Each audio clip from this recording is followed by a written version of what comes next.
Hello, everyone, and welcome back to the Layback podcast. It's Adam Moreau, and we're back with a guest this time. We are removed from that July 4th. We just had Nick Serio on the previous week, and now we are joined by Eric Young. Eric Young has quite the background, and he is a world traveler himself through his baseball journey and all his unique things that kind of make him who he is. I know him as Jungle. It's how I was introduced to him. So I apologize if you hear that name get tossed around, but you probably will. So Jungle, take it away for us. Please just run us through a quick look into your life, and I'll probably ask a series of questions on it. Yeah, cool. Well, thanks for having me, Adam. I appreciate it. Yeah, my name's Eric Young. Spelled funny, German last name. So in the United States, we just say Junge or Jungle. Was given to me by Darren Ballsy, was the San Diego Padres pitching coach for I don't know 16 years or something, and kind of gave me that nickname. But yeah, I'm a performance coach and a throwing coach at the minor league level for the San Diego Padres. I've been in this role for a couple of years now. I have young kids at home.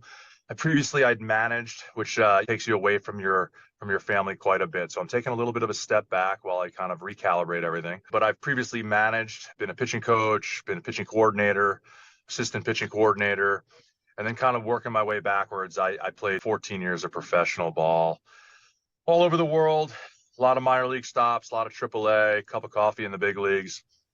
Seen a lot of things, done some things, learned a lot, made a ton of mistakes, still making mistakes today, and trying to rectify bad ideas and turn them into good ideas. And here we are, and with an opportunity to talk shop with someone like yourself, who you know the industry, you know the landscape, and I'm excited to be here. So thanks.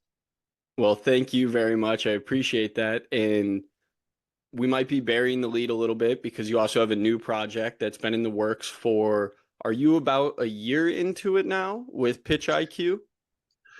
Yeah, Pitch IQ we're about a year or so old. I mean, the genesis was probably 2 years ago or so. It's sort of like let's try to bring pro style coaching and mentorship to amateur players, specifically in throwing and pitching. Similar to when we send players in the pro game, September happens, minor league season ends.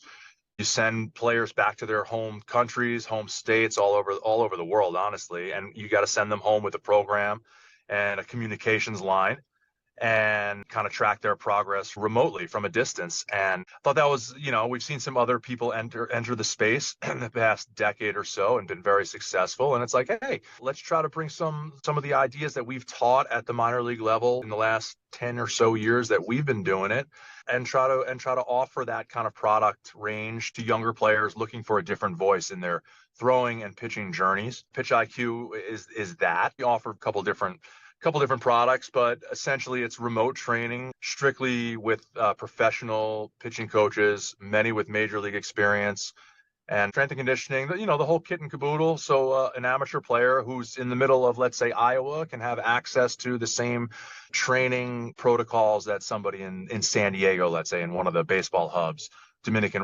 Santiago, wherever, in the Dominican Republic, or Ciudad Bolivar in Venezuela, whatever, So let's try to get good information in kids' hands and help them improve, and see how far they can take the journey. Because honestly, if they can just get a fraction better, then maybe they make their varsity club, or maybe they have a chance to play in college, which is just a great experience. Not always about going to the big leagues and making a ton of money and having a ton of success and being an all-star. That happens, of course, but for the vast majority of the 500,000 or so high school baseball players in this country, you're just trying to get a little bit better every day and kind of see how far the rainbow can take you. And if there's a pot of gold under there, if the leprechaun's got some gold for you at the end of it, then great. If not, then at least you had a great experience on your journey. So that's kind of where we come in. Pitch IQ is that range of products, and we offer that. And one of the things that I think is pretty unique, whether it's talking to you about it briefly or a mutual friend of ours, Kenny Kirkpatrick, or just observing what you guys have on social media, is it seems like you are bringing back kind of the art of throwing and the art of pitching into what you're doing. So as opposed to living in a world where it is entirely metric driven, which is of course important because that's the easiest thing to scout. It's the first thing that we notice is the speed of a fastball or the carry on a pitch or something like that. But I know one of the first social medias I saw from you was even talking about how to go about catch play, how to establish a plan. And those are some of the things that are kind of lost on throwing in the education of throwing these days. And I'm curious as to how you've kept that important or how you manage to instill the importance of that in the young guys you work with or even the signees that show up in Arizona. Yeah, I look at it this way. Think about like basketball practice. Michael Jordan, okay? If you go back and watch some of his documentaries, anything on YouTube, what do they do at the end of practice when they're exhausted? They work on their free throws, okay? Under duress, heart's pounding, just had a 2 hour practice. And what do they go back and do? They work on the most fundamental skill, other than probably dribbling. The most fundamental skill is just shooting a 10-foot free throw. And I said to myself a long time ago when I first took the job as a pitching coordinator, I was like, let's get back to the basics, these fundamentals. Speed of the pitch is great. How do we get there? Command of the pitch is great. How do we get there? How do we create movement? How do we create deception? And the combination of those four variables, how do we do that? And really, you do that by playing catch. And it's pretty much, if any of you have young kids, the first thing they do is they take off their shoe and they throw the shoe, right? It's a very fundamental, very basic thing that we do as human beings. We pick up stones and we throw them. The game of baseball doesn't begin until a ball is thrown. Like that's how the game is introduced to the hitter, is a pitcher throwing the ball. And then if you think about it, 80 to 90% of the throws that you're going to make in your entire life are going to happen in the outfield somewhere. Pre-game throwing, in practice, in between innings, and only a very finite number of the throws you make total in your life. Let's say you make 100,000 throws, but there's only going to be a few thousand game reps available to you. So the other 85% of your throws are happening in right field with a catch partner that you're uncomfortable throwing with. It's a hot day. There's just a lot going on. Your arm doesn't feel good. But like all that being aside, you have to through these fundamental baby steps of throwing and delivering a ball to your catch partner's chest or wherever you're aiming, not necessarily the chest specifically, but somewhere in the vicinity of where your intent to throw the pitch or to throw a ball in a general vicinity. And that only comes if you feel like crap, or you can't concentrate that day, or something's distracting you, it's too hot, I'm dehydrated, I didn't sleep well, that's fine. All those variables happen in game. How do we mimic the game? How do we get better at handling these distractions? And you do it by daily touches in catch play, because 90%, especially for relievers, 90% of the throws you make are going to happen on the line in right field or left field or in a bullpen throwing to your catcher. And then you only get 15 throws in the game. So you might spend 400 throws throughout the week in order to get that one inning later on in the week. So the idea there is let's bring back the fundamentals of baseball on the defensive side of the ball. We're the only game where the defense has the ball. So let's bring back that fundamental and teach how to play catch correctly, how to work through these variables, how to work through these things that pop up during the game on a daily basis, just like Michael Jordan does, exhausted at the end of a practice, shooting free throws over and over and over again. And if you can only throw to your catch partner's chest at a 40% clip, great. There's your bar. Now let's get, over the course of the next 3 weeks, let's get to 5 out of 10 in your chest. Let's get to 6 out of 10. Next thing you know, after a few years of this, you're able to throw the ball wherever you want a majority of the time. And then you can work through your delivery. You can do a lot of things in catch play that you can't necessarily do during the game, like worry about a delivery, a mechanic, certain things like that. You're too busy competing in the game, or you can't work on these metrics, velo or whatever, horizontal break or induced spin rate, whatever you want to do, axis of spin. It's caused by how well you practice. If you can practice well, if you can play catch well, if your throwing program is dialed, and every time you go out there and put on a clinic for whoever's watching, whether it's your JV coach or some scout from this school or a pro scout, somebody's watching you. But all that being aside, you need to be watching yourself so you can continually improve. And to me, it's the lowest hanging fruit in the game. Guys go out and they're tired, blah, blah. I don't want to play catch. They go out there and they start throwing grenades, and they don't, they don't have a mental process. They're not focusing on their breathing. They're just getting their arm loose. Let's kind of see how it feels. And then you waste this daily opportunity, this 12 minutes, 15 minutes, 25 minutes if you're long tossing. You're missing this golden opportunity to take a step forward because you didn't feel like putting in the time and the effort. And I'll tell you what, some other dude on that left field line on the other team is just past you. If you don't take what you're doing seriously, especially for a reliever, maybe you're down today, you're not going to pitch, you pitched last night, you don't really have that much to do. You have some arm care, some lifting, some running. How can I get better at the actual skill, the ball coming off my fingertips, placing in places that I want to, working through your mental skills, your breathing techniques, your pre-pitch routine? You can accomplish all of those things if you come into it dialed with a plan and prepared. You can be the Michael Jordan of your catch play on that day. And hey, some dude might be watching you, and you might have stunk yesterday. You might have given up 7 earned runs and got bounced from the game, but maybe that scout's here watching the opposing center fielder, but he sees you out there throwing. He might be like, dude, that guy got his teeth kicked in last night, but he's the first one out here. He's dialed. I'm going to follow this guy. And then you follow him the next time, and that is good scouting. Whereas lazy scouting is radar gun. Oh, 81, I don't like him. Put the radar gun away. That's lazy scouting. Like, some people do that, and that's okay. But like the good scouts are like, wow, got his teeth kicked in last night. He's doing his long toss today. He's got a pen. His pen today was really good. I can't wait to see his next start. And the next thing you know, you rattle off a few starts in a row and get some opportunity that you thought wasn't there for you simply because you played catch the right way. And whatever that means, like the way I play catch and the way you play catch could be completely different. Verlander's going to play catch differently than Ohtani, than some minor league dude in A-ball in Lake Elsinore. But what's right for you on a daily basis, as long as you're making progress forward, playing catch the correct way for you, you'll get better. And that's what this is all about. This is about player improvement day in and day out, finding these little margins in the game where I can improve, and then let's see what happens. So that's the long-winded answer of like trying to encapsulate all that. But like I feel very strongly about catch play and throwing program and going out there with a plan.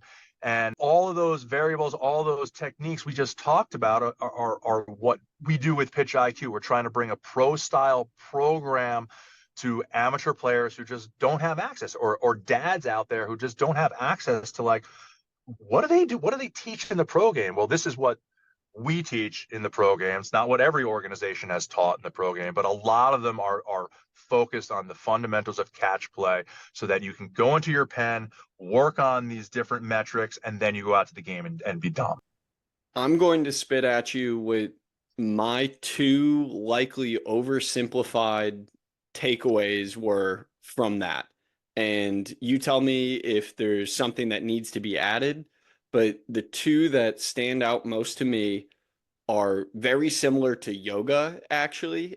At least that's what I relate it back to. It's set an intention at the beginning of your work or going into it, know what your goal is, and then be present in your work. Understand what you're having success with, what you're struggling with, so you can make adjustments on the fly, or just understand what might need further development. Is there anything else you would add to that, or do you think I'm missing something in there?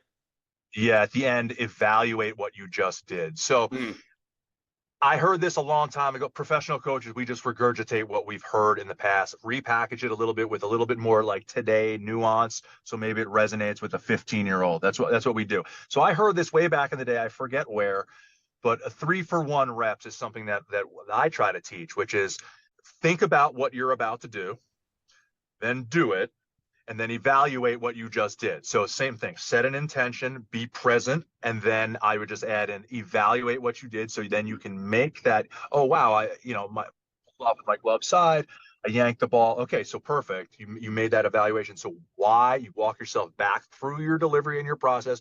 Where did my process break down? And then within, what do we have, 14 seconds before the next pitch, I would be on a 14-second clock, same kind of thing. I would just rep out what the game does. So I have to do all that 3-for-1 reps in 14 seconds, 15 seconds before the shot clock kicks off again. So see it, do it, and evaluate it. And then see it, do it, evaluate it. And you do that hundreds of thousands of times. Your process is dialed, your breathing is dialed, your intent is dialed. And yeah, it's like yoga flow, if you will, with a little bit more of like kind of like max weight, plyometric explosion, explosive ballistic movement yoga with the intense set. So yeah, I hear what you're saying for sure. And for me as a coach, if you came to me as one of my players and you wanted to package it in terms of like this yoga thought process, please, by all means, that's a great way for you to take what you just learned and apply it to, the skeleton framework that pitch IQ would provide you. And then we just work together. Coaches that are like, no, you can't do that. It's got to be my idea, which you see a lot of, especially at the amateur level. Travel ball, there's some horror stories out there. Not all travel ball. Some travel ball coaches are awesome. I've seen some great programs out there. And then there's some other guys that are just overmatched and you got to do it my way. High school, like authoritative coaches. It happens in the minor league level. It happens in college, especially. You're there for 4 years. This is my program. Sure.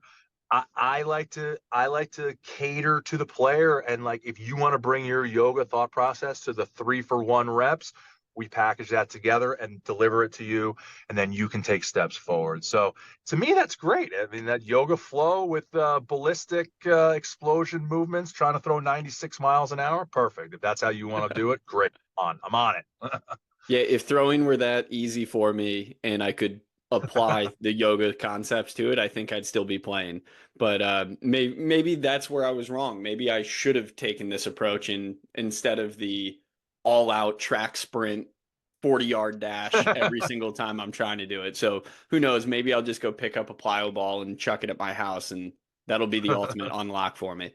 But now I'm curious, kind of trying to apply that. So you obviously get to work with athletes from all levels now, literally from junior high, middle school, all the way up to big league guys. And I'm Major league curious guys, if yeah. there's one specific theme that you see all players struggle with, like when you're trying to introduce the specifics of catch play or the mindset that you need to have when you're approaching stepping on the rubber.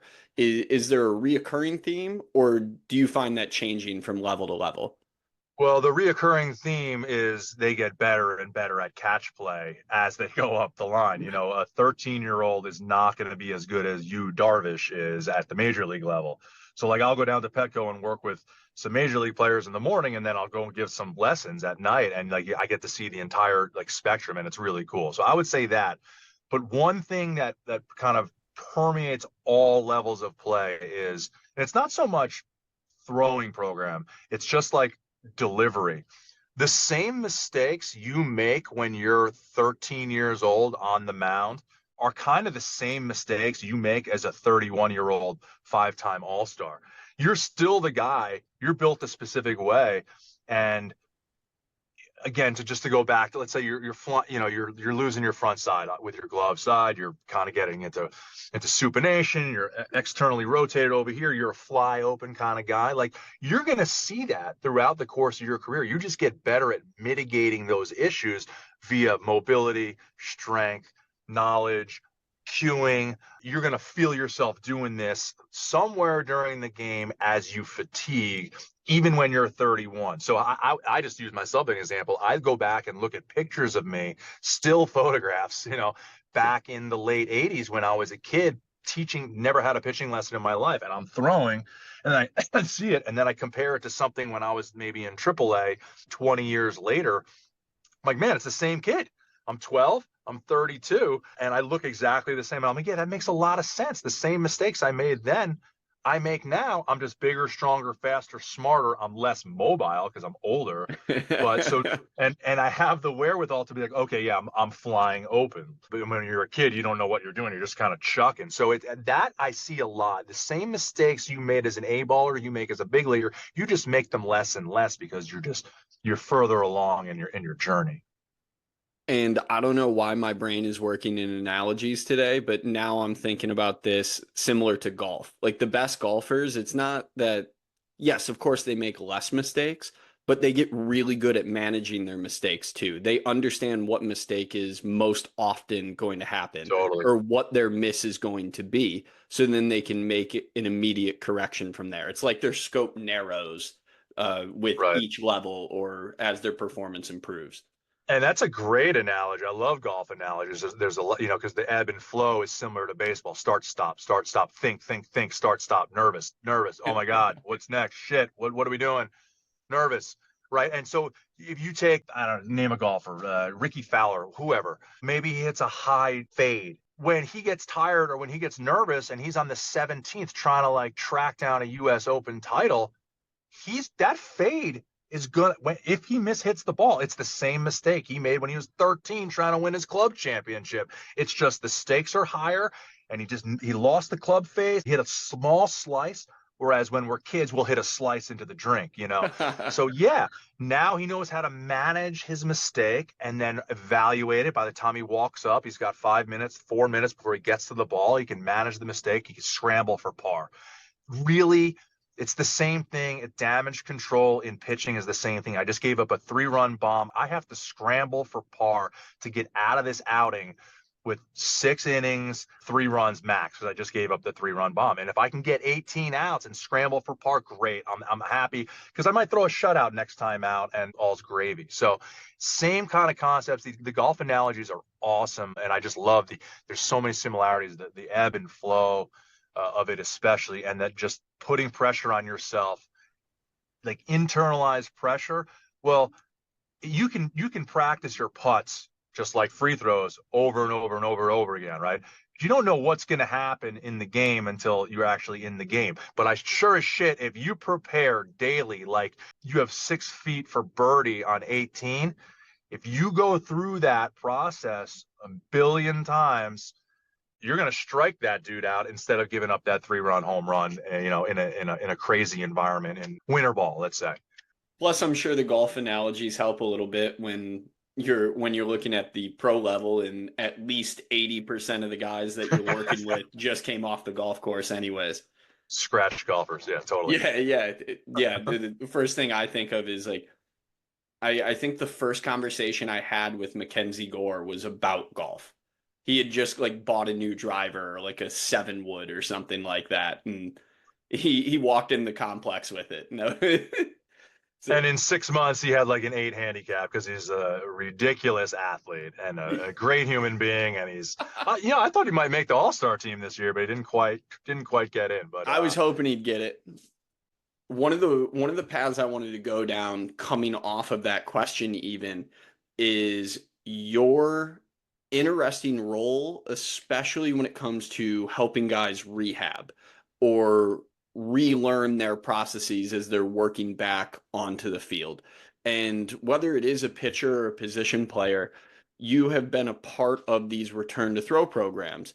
And I'm curious now what might change for you before we get into any specifics, just from a healthy guy learning how to play catch, go through a catch play routine versus a rehab guy. Are there differences? What similarities might exist?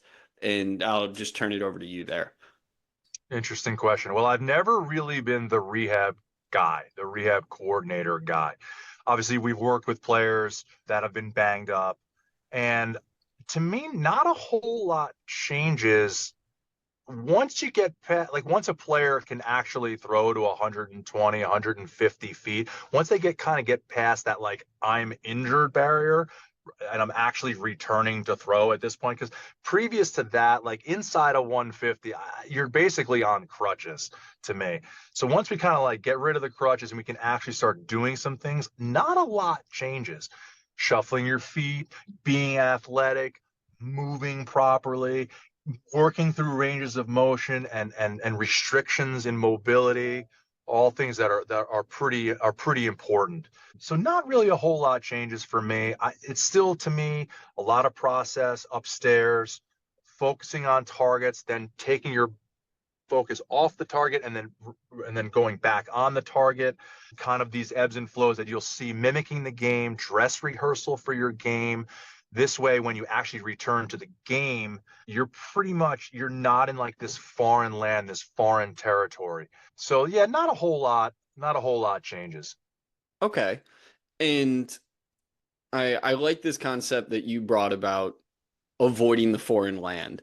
So when you have a guy that is in this long, arduous process of a multi-month return to throw, whether it's coming back from TJ or a shoulder issue, something like that, how do you kind of forgo the monotony of going out to field two, stepping on the Baby. right field line, and playing catch with the same guy damn near every single day? How do you mimic the environment that they need to experience at Petco, or they're on the road in a hostile environment down at Dodger Stadium?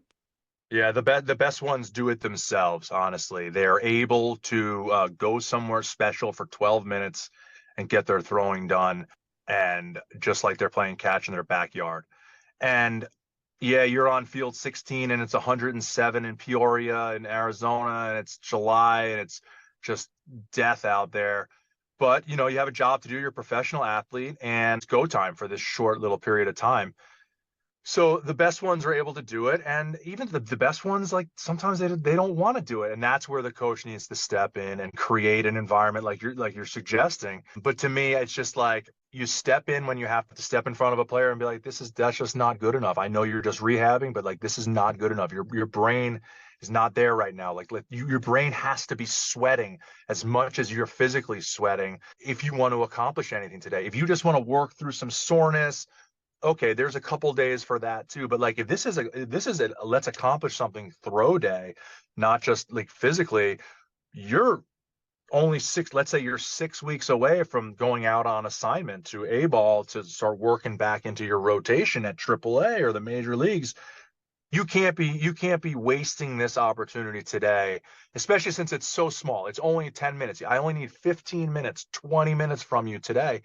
So you have to sometimes, part of coaching is motivating, understanding the player, understanding some guys are in bad moods, some guys are dehydrated, some guys went out last night, some guys dog died or their girlfriend broke up with them. There's a lot going on. We're complicated human beings. So being able to walk into a clubhouse, talk to your players, understand where they're at that on that particular day, and then in a half an hour it might change. When you walk out to the line, you're like, oh, you feel great in the air conditioning, and then you walk outside and you're like, oh baby, it is hot out, and like all of a sudden you're like, shit, I don't want to be here. Coaches feel the same way. Like we're like, oh man, shit, I don't want to go out here sometimes.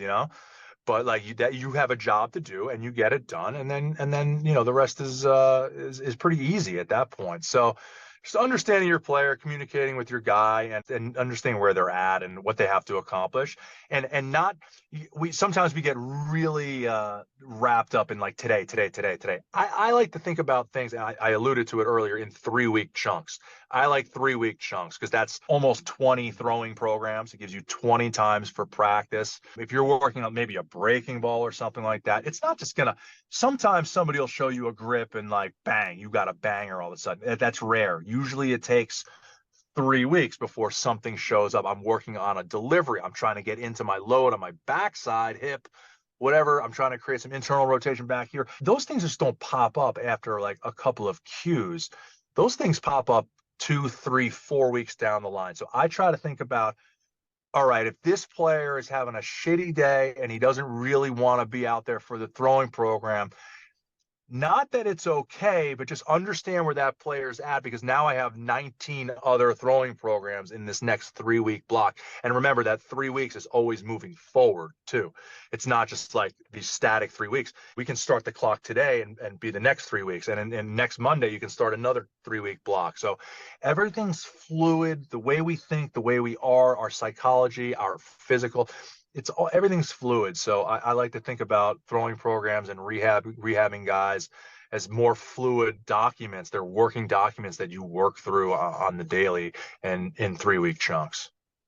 And then going back to the 3 reps in 1 that we talked about earlier, whether it's the analogy that I had, but you can set a goal for those 3 weeks. One of the themes that we hit on this podcast a lot, seeing how we do talk a lot about rehab or return to throw, is the idea of stacking victories or stacking wins. And it seems Right. like to me, when you break it up into these 3 week cycles, you are able to set a specific intention, much like a mesocycle in the weight room. There's another analogy for Right. us. You can do a 3, 4 week program, and your specific goal is to increase a squat or to really focus on your plyometrics and improve your vertical jump. Same kind of thing. Now we can take a specific focus for a 3 week chunk of throwing. And whether it is, yeah, we want really clean spin on the fastball. That's it. That's the goal. If we execute that coming out of 3 weeks, then awesome, you did it. And you can have small little micro goals in between each throwing session or like a different feel that you're trying to create with your hand. And then that goes back to the intent, perform, evaluate that we talked about earlier. But you're doing that not just as a one-off. Like, why are you doing it? And I feel like the 3 week time frame is a really good kind of section or chunk, like you mentioned, to really hit on a specific task over not an extended amount of time, but enough time to actually create an adaptation and then reevaluate. Yeah, totally. Small victories are huge. You can't run a marathon without taking the first step, blah, blah, blah. But it's true. It's really true. Like if I want to get better at the deadlift, I'm not going to be better tomorrow. I'm actually going to be worse tomorrow. I'm going to be sore and I can't even move. But if I eat protein these next 3 weeks, I might have a shot of improving in 3, 4 weeks. But then again, also, if you start working and we're going to go into a goal kind of conversation here. But like if I'm only focused on getting that college scholarship, you might be 3 years away. Like it's okay to have intention, but like these and like longer term goals. I want to get into college. I want to be a professional baseball player. But if you don't have smaller kind of steps in the process of getting there, you're really probably just living a dream that can very easily become a nightmare because you're so focused on sometimes the wrong things. It's like, I want the payoff. I want the payoff. I want the, well, that's great. That, like I said, like the pot of gold at the end of the rainbow, like that's cool. But like, it's really about the rainbow. It's about the journey, getting there and having fun with your friends, playing baseball because baseball is fun. If baseball stunk, we wouldn't be having this conversation because it can be a grind. It can really wear you down, especially in the professional environment where you're playing every day for months at a time and you just get cooked. Yeah. And when you were starting to talk about goals on your side, I went back to like my freshman year management class and hearing SMART objectives get thrown at me constantly. And I'll probably be chided by my professor if she were to ever hear this for not remembering all of them. But I know it's you want it to be specific, you want it to be measurable, achievable. I Right. forget I forget what the R is, and then T is timely or have like a time frame to it. Uh, Right. so I'm kicking myself for not remembering the R. I got pretty close. But yeah, like that's the problem with setting a scholarship goal or my goal is to get drafted. That's the goal of damn near every kid who plays this Everybody. game. I mean, that was my goal, but the problem with that is the only measurement is did I get drafted? Right. It's you're way more benefited by labeling or understanding what does get drafted or what does get a scholarship and then breaking that down to objective measures that you can actually grade yourself against. And as you mentioned earlier, doing that as a freshman in high school may not be the most advantageous thing to look at every single day when you're 5'4", 140 pounds, you haven't Right. finished puberty, and trying to compare yourself to somebody that's 6'2", 220 pounds. That's just not fair. So it's how do you break that into the smaller chunks, much like the throwing program, to something that is more achievable that you can hit on over time, and then you stack those on top of one another, and just Right. review it. Are you making the right strides to pursue your ultimate dream? I would agree with you. It's not as much a goal because the only way to achieve it is through somebody else's decision. I can't Yep. decide if I'm getting drafted or not. All I can do is prepare myself the way that I think I need to prepare myself to give myself an opportunity for somebody else to make that decision. Yep. Objectivity is the way to go at it. And the reason I always go to throwing program is because it's going to be there for you today. The weight room, it might not be a weight day. So you can't have this measurable today because you're not lifting or you're not pitching today. So there's no way of, checking your ERA or your FIP or whatever metric, whatever stat we want to evaluate ourselves with. Well, you might not be pitching for 4 days. So what, are we just going to sit around for 4 days and not have objective measurables? No, you can go out. You might not even be throwing a pen. You can say, oh, strike percentage in my pens, and I'm going to track that throughout the year. How many, or zone percentage? How often am I going to throw the ball in the zone? Yeah, that's great. You throw 2 pens a week. What about the other 5 days? But you always have home base. And home base is throwing program. You're basically going to throw every day. Maybe not Sundays or Monday. Pro game, you don't throw on Mondays. Amateur game, there's going to be a day there in the middle of the week where you're not going to throw or you don't have a catch partner. Okay. But you can always take a tennis ball and throw it against the wall, get your arm loose and throw to a target. There's always an opportunity. And since you're going to throw basically every single day, there's your opportunity. I can objectively, a lot of it is subjective too, but I can objectively track the amount of times I hit my catch partner in the chest, and I track that over time. That's where it's at. And then those things lead to college scholarships, but there's still 100 steps in between there. It's like, honestly, the guys who get drafted, what I've noticed, are the ones who love baseball the most. Now, you probably have guys on your team that love baseball, but they're just not good.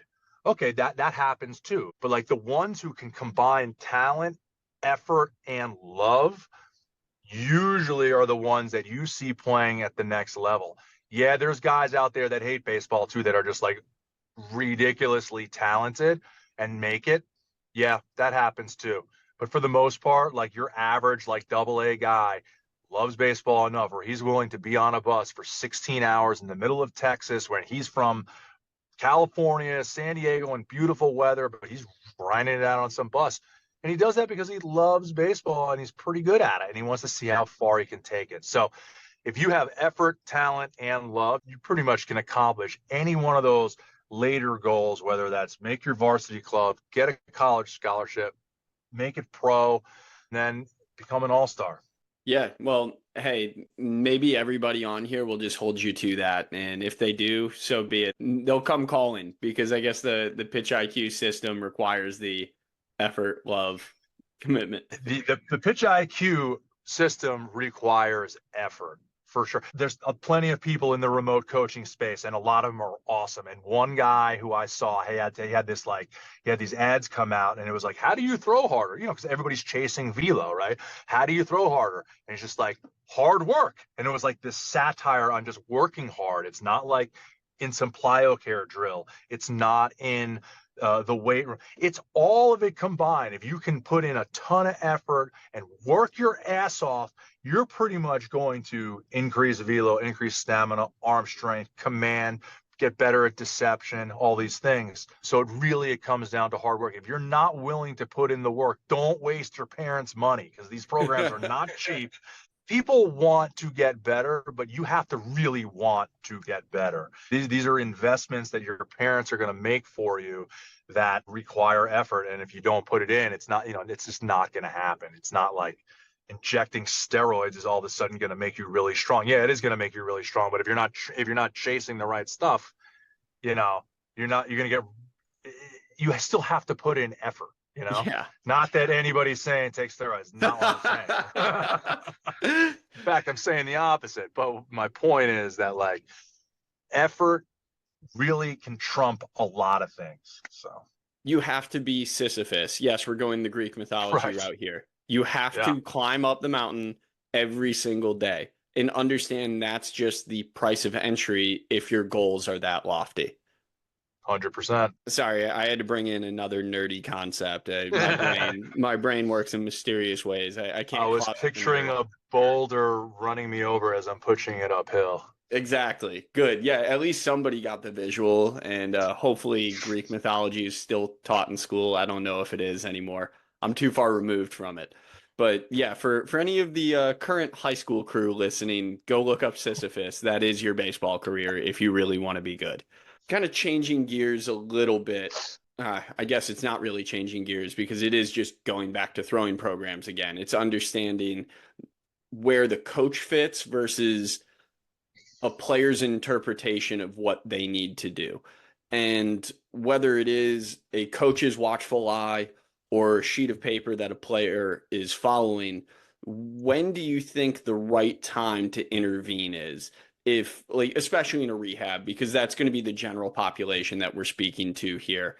If a player is following a program that their PT wrote for them or something like that, or in your case, it's the rehab pitching coordinator. When a coach notices something or they think they're picking up on a corrosive pattern or the athlete isn't moving the right way, like how do you make that decision as a coach to step in? Well, I think you said it. When you notice a pattern becoming a habit that's going to be detrimental to their path forward, you have an obligation to at least bring it up in conversation and to start trying to rectify that pattern via communication and explaining that, like, hey, if you continue doing this movement pattern, you're going down, you're going to get hurt again. You're going back down that path that got you here in the first place. So let's rectify it. What I see a lot is not so much in the rehab setting. When I work with young players, especially, it's all about the velo, and they're throwing a pen and they're like, how hard was that? I'm like, dude, if it's under 95, like nobody really cares anyway. So I can guarantee you that's under 95. So like they're getting caught up in, like, let's say that velo avenue, or hey, trying to work on a two-seamer. So you show them a grip and they start ripping these two-seamers. The next thing you know, they're trying to create movement rather than allowing movement to happen. And they're creating these bad patterns. So as a coach, you have to have that, you have to see it and address it immediately. Just taking the velo example because it's such a hot topic. Like, to me, it's like velo. If I'm going to be evaluating a fastball, it's like it's lazy scouting. If you just pick up a radar gun and you're like, oh, 90, I want that guy for my college club. That's just lazy scouting. There's subjective things that go into evaluating a fastball, like something like deception or something. But the way I see it is, if a hitter can't see the pitch, if they can't see the ball, they're not going to hit it. So let's do this as a thought experiment. Go get a pitching machine, a batting machine, and let's drop in 100-mile-an-hour fastball, right? And put in player X there, right? Eventually they're going to see a couple, and eventually they're going to start fouling off that way, and then eventually they're going to start hitting it that way. And let's like crank it up to 105. They're going to be late, right? But eventually they're going to figure out the timing of the thing. Okay, so velo in and of itself, it's definitely helpful. It helps you get away with a lot of mistakes. And we think like, oh my God, if I don't throw 90, I can't go D1. Nonsense. It's utter nonsense to be chasing this one thing. You need to be chasing multiple things, because if I put a ball on a tee and it's not moving at all, right? But then I put a blindfold on you and now you can't see it. You're basically swinging in the dark. So if you can figure out a way to create deception, blind the hitter from what you're doing, then now we're talking. You package that together with a 90-mile-an-hour fastball, and then you layer in command. So at Pitch IQ, it's all about, like, let's teach you velo and command simultaneously. And then throughout the course of the 4-month, 6-month process, we're going to talk about deception, setting up hitters, foul ball recognition, reading hitters in the box, body language, breathing patterns, whatever, all of it. So then you have multiple tools, because one day you're going to go out there and you're only throwing 86. You don't have your good fastball that day. Well, too fucking bad, dude. It's time to go. Nobody cares how you feel.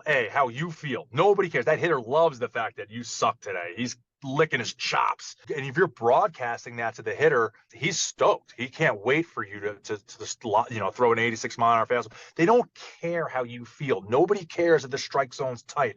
Nobody cares. The idea is that you have to be able to hide the ball, change speeds, and create poor contact by getting it up on the handles, getting it off the end of the bat, moving, location, moving the ball around the strike zone so that when you only have 86, when you're supposed to be throwing 90, you can actually navigate through a lineup and get through it because you have gumption and intelligence to then navigate through a game and get through it and mitigate risk. Just like that golf analogy, right? We're just trying to scramble for par. So I know I kind of went on a complete left turn on the original question of like, when should a coach step in? But if they're going down that velo track or they're going down the two-seamer track, hey, maybe we want to learn how to throw the ball straight over and over and over again so that when it's time, I just put a two-seamer in your hand and now we can do this. And I learned that from my days playing in Japan. I was a 9-year AAA guy with a cup of coffee in the big leagues. I go over to Asia to go play for a year. And I'm watching these guys do their throwing program, and it was very zen, like zen in the art of motorcycle maintenance, zen in the art of archery. If you guys are familiar with those philosophy books, but it's all about having a process and doing it meticulously well to the point of exhaustion, to the point of you transcend a physical and you become like a god figure in shooting an arrow for zen in the art of archery. Well, these guys are out there doing throwing program and throwing the ball, I mean, as straight as possible. And I was sitting there, I'm like, what are they doing? Why would you want to throw the ball straight? It doesn't make any sense to me. I'm playing with Dominican dudes who are freaking running 20 inches of H break at 97. Like, that's unhittable. Why would I want to throw straight? And the more I thought about it, what I came to the conclusion was, I know what they're doing. They're learning how to locate with precision so that now when I just change the grip, my delivery is exactly the same. I get to release, and now I have a different grip in hand and allow the grip to create the movement, especially with these split finger fastballs they're throwing. Throw it straight, straight, straight, straight, straight a billion times. Now, boom, and then you're done. It's like, wow, actually, that was the most simplified, ingenious way of course correcting, of becoming better on a daily basis. And it was just so Japanese to me. It was the beauty in the simplicity of things. Zen gardens in Japan, right? Very, very basic. Not a whole lot of, it's not like a French garden where there's like a million things going on, lavender growing and tomatoes. Like the Japanese garden is pretty, like, it's meticulous. It's lined and it's like perfectly peaceful. And there's not a lot of stuff going on. And that permeates the culture and the thought process. And it kind of goes into their throwing program. It's like, let's create simplicity and do it with, not that you're trying to be perfect, but you're chasing this ideal. And if you can get as close to that ideal, that godliness of throwing, of this archery, of this perfect straight throw, then at that point, when you conquer that, you can show up and throw a strike whenever you want. Doesn't matter if there's 75,000 people in the stands screaming your names, throwing batteries at you in winter ball, because that happens. But you can always go back to home base. I practiced this a million times in throwing program. I'm home. Clear your mind, clear the mechanism, and bang, strike whenever you need it. That skill that can be taught to anybody in the world. Doesn't matter if you're 11 and stink or if you're a 5-time all-star in the major leagues, you can always get better at that. And that to me is like the beauty of throwing program, and the beauty of teaching baseball is all in that ball flight. Not that you have to throw the ball straight, but it helps if you can throw the ball straight. You actually led me down the path I wanted to go down anyways, because my next question was going to divert from all the serious stuff we've talked about and go into your playing career of what did you learn in your career overseas when you stepped out of the country. So that was a major one. Are there any other ones that really stand out to you that you're comfortable hitting on? Yeah, that's the one that I brought with me to the coaching side of things, Mm-hmm. right? I was like, wow, maybe I'll be a coach one day, and I need to apply that. And That's what we're trying to do at Pitch IQ. But yeah, winter ball, I've alluded to it. I played 4 years in Venezuela, and the raw emotions can be it's a double-edged sword. It can really work to your advantage if you're able to channel it, and it can really like just make you fall apart at the wrong time. But like playing down there with emotion and heart, playing simply because you're trying to win this pitch, win this at bat, win this inning, win the game, so that you can win the week and then win the division and then win the championship and then go to the Caribbean World Series and win that. Take these small chunks, but like if you can take the emotion, fans screaming at you, they hate your guts, gringo this, blah, blah, blah, cussing at you, throwing ice, the whole thing, batteries, like whatever. It's awesome. It's scary. But being able to channel emotion and using it to your advantage, you can become a much more powerful person. A lot in today's day and age, it's like kind of like this anti-testosterone, this anti-aggression kind of like society we're living in. And then that's fine. I understand why. But also, like, it's okay to be an alpha male on the mound and use that to your advantage with presence, mound presence, and ability to focus and using raw emotion to get somebody out. Because sometimes you're on an empty tank and you got to get home and you're in the middle of this like desolate forest and you're running out of gas here, but you still got to get home. Well, you just got 50 miles until the next gas station. So what else are you going to do? Well, you got to amplify. You got to raise your level of play at pitch 103 because you're tired, you're under duress. At second and third, you've been cruising through this game. Next thing you know, you're in panic mode. How are you going to get out of this? Well, sometimes you have to dig deep, go to your emotional toolbox and be able to channel and just raise your level of play. And sometimes you need to back away. Maybe your RPMs are at 5,000 RPMs. Back it down to 2,000 RPMs. Maybe it's a bunch of changeups and a light two-seamer, and next thing you know, double play, you're out of it. A lot of things can happen. You have to use your creativity. That's another thing. Using your creativity, left-handed starters, actually, excuse me. Left-handed starters that throw 85 are exposed, right? But a lot of them are in the Hall of Fame. There's some dudes out there that were able to be very creative with how they create outs. And so like learning the art of the at bat, learning the art of not just hard in, soft away, not just fastball up, curveball down, but reading hitters' feet, reading a swing path, reading a foul ball, figuring out what that hitter in this particular moment is not comfortable with and delivering and executing that pitch at the right time. That creativity aspect is another way to get outs when you're under duress, using emotion and then just kind of going back to your home base of execution and locating a pitch.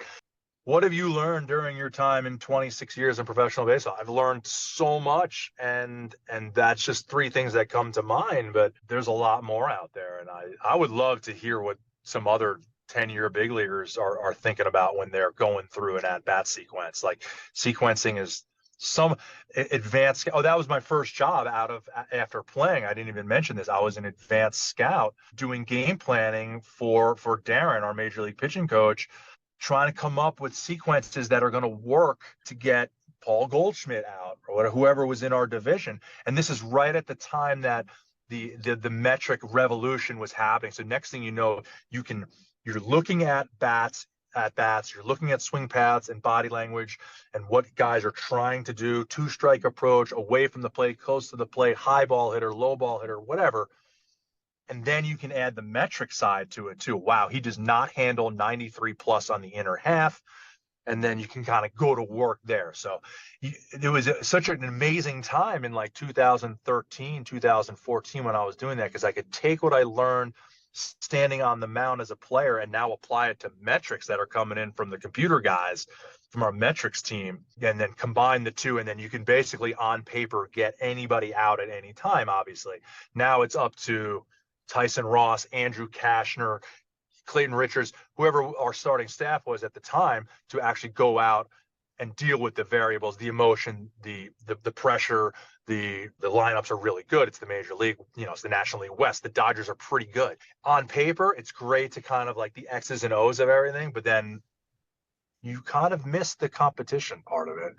that that's the part being a coach that you miss, and you can never get it back. So emotion and creativity are huge things that I learned, or just big parts of baseball that can be applied to the game and help you get outs when you need them.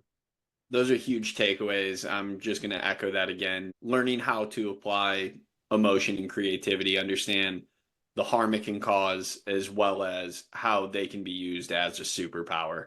If you know what that means for you, and as you said, the analogy of when to step on the gas and when to kind of tap the brake a little bit or check yourself.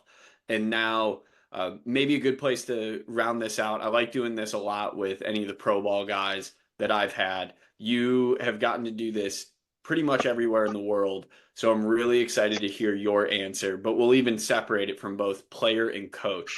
I'd love to know, it doesn't have to be the biggest place you've ever played.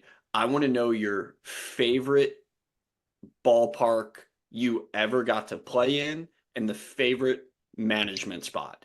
And it doesn't need to be your home ballpark, just the most unique or most memorable, anything that really sticks out to you. Yeah, for sure. Kenta Maeda. He's now a 10-year big leaguer Yes. from Japan. So I think he was the first overall pick in Japan the year that I was there. And so he made maybe his second game in the minor league. I was sent down and I got matched up with this kid. And it was in Hiroshima. He was a Hiroshima Carp. And we were at their minor league stadium, which was kind of up in these terraced rice fields up in the mountains. Hmm. And we're kind of going through. I'm like, holy croly, like this is amazing. We're like in like rural Japan. We going up in these mountains. You can see the city down below. Obviously, a lot of history there. And then all of a sudden it opens up and it's like Field of Dreams. Like literally, like we were cornfields in Iowa. This was like rice fields in Japan. A minor league fields right there, and I got to pitch against Kenta Maeda as he's like this 19-year-old like stud, like throwing cheese pellets. And it was awesome. He got his bunt down. I got my bunt down. It was like we're Yes. very respectful.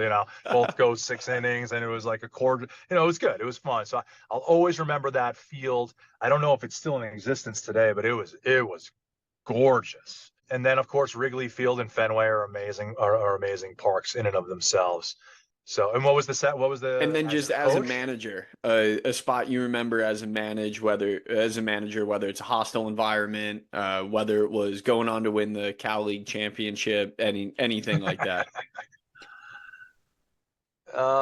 Nothing really pops into mind. A ball is A ball. The minor leagues are kind of the minor leagues. Like they're all kind of the same in a lot of ways. Although Durham is a great place to play baseball. I've never coached there, but the Durham Bulls, kind of just because of the movie and all that. That's a pretty cool, unique spot. Yeah, nothing really comes to mind managing wise. Okay. The Cal League's the Cal League. It's kind Right. of it's kind of not that great, and you got to grind through and develop players, and that's the name of the game. Yeah, that's actually Durham's second shout out for this question, which I think is kind of Oh yeah. crazy. I had a guy who made it up to AAA. His name's Miller Hogan. He's currently rehabbing. He was in the Rays organization. He said Uh-huh. he would live in Durham. He fell in love with it when he was Yeah. playing there. And Yeah. I guess Durham is maybe the future home of the Layback podcast at this point. We might be headed that Uh, way. nice. Yeah, if it keeps getting love on here, maybe we'll have to go check it out for ourselves. But yeah, I really appreciate you hopping on, Jungle. This was Yeah. awesome. And I know there's a trillion more stories in that mine. So there's likely going to be a time I call you back, and it's probably going to be just straight jib jab at that point. Just peg you for stories and hope you can deliver. So again, Yeah. I really Let's do it appreciate it. again. Yeah, Yeah. You're any welcome. parting Thanks for words having me. you wanna leave for the listeners? No, just dial in throwing program, and you'll get better faster. It's really that simple. There's no like magic weighted ball. There's no magic drill. There's no magic anything. You should do the plyo drill. You should do that drill. You should lift weights heavy. You should sleep. You should eat. Right? A little bit of everything. It's a buffet. Try to take a little bit from every coach. Some coaches are worse than others, some are better than others, right? Still listen, process. You might say, man, I'm going to not listen to that kind of advice. So maybe you learn something from a guy you don't like. You're also going to have coaches that you just don't connect with. And it's the obligation of the organization. It's the obligation of Pitch IQ. If you don't like Jungle or whoever, we're going to find you a coach that you do like. We're going to find somebody that you connect with so we can squeeze that juice and just try to make lemonade out of this thing, because you're not always going to get along with everybody. It's not always going to be a pretty ride. You're going to get the ass at your coach, and he's going to get the ass at you. We all have bad days and good days. But if you can extract a little bit from this guy, a little bit from this podcast, a little bit from Driveline, a little bit from whoever, a little bit all over. The Red Sox, I learned this in A-ball from the Red Sox. I learned this in AAA from the Rays. And next thing you know, at the end, you just have a playbook to pull from, because you just never know when you have to get creative out there. And I guess the idea is at Pitch IQ, it's going to be a lot about throwing program and playing catch correctly. And that's not the only way to go about things, for sure. But it's the most bang for your buck is to dial in your throwing program, work on your process, because it's going to be your home base for the rest of your career. You're always going to play catch. You're going to be playing catch with your kids one day too. Playing catch is where it's at. Doing it right is where it's at, and you can get the most bang for your buck. So, And how can anyone reach you if they want to get in touch? yeah, pitchiq.org. Go check it out, and we're on there. Great. Well, I really appreciate it once again. And to all the listeners out there, thanks for laying back with us.